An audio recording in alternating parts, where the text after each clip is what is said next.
You know when you're working in an InDesign project and you want to make a quick image edit, but you don't want to break your flow or leave your document? I'm Dave Clayton, and I'm going to show you how easy that is with the new Edit with Express feature in InDesign.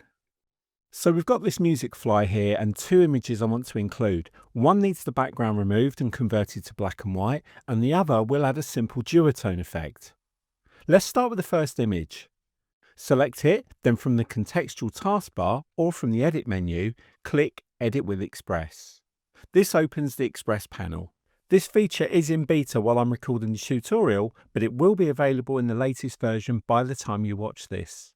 From here we'll choose Remove Background and let that do its magic, and then we'll drop the saturation to black and white.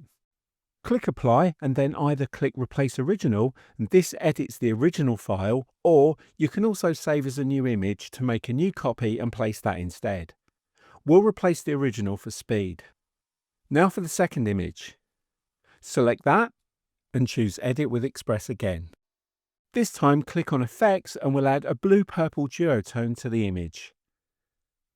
Click Apply and replace the original. Now we can drop them into place and we're done.